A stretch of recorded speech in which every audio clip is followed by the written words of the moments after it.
that starts very soon in the House of Representatives. Former Georgia Congressman and former CNN contributor Jack Kingston joins us now. We'll never let you forget that you are a former CNN, but we will.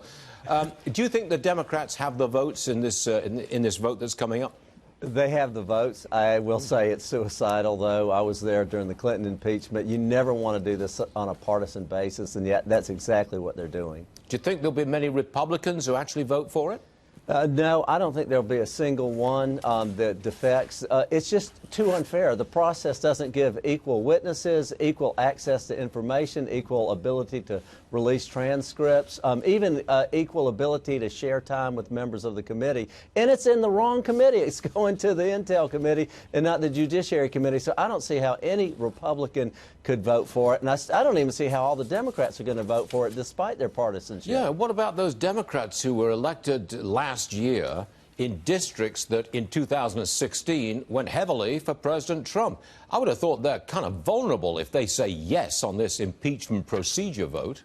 There are 31 of them, and they are absolutely vulnerable. I can tell you this, that Newt Gingrich and Henry Hyde during the Clinton impeachment hearings, they would always tamp down the partisans. Those of us with very strong Republican districts, we were marginalized. Newt and Henry Hyde always made sure that those who were in the swing districts kind of led. He wanted to know how it was selling back in their districts. And we already know that independent voters by 13% are against this. And so in the 17 states which we've targeted that have the 31 swing districts in it, independents, Republicans are all against this, and 70% of them want us to go to health care and work on trade agreements and national security. So I think Speaker Pelosi is driving her majority off the cliff.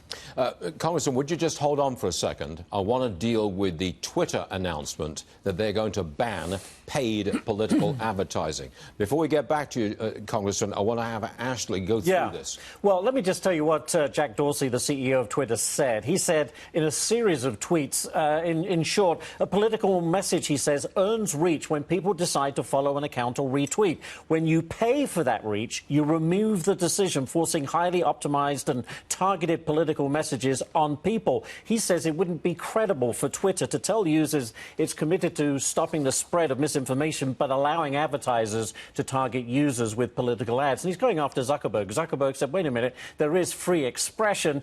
Dorsey comes back, this isn't about free expression. This is about paying for reach and paying to increase the reach of political speech that has a significant impact.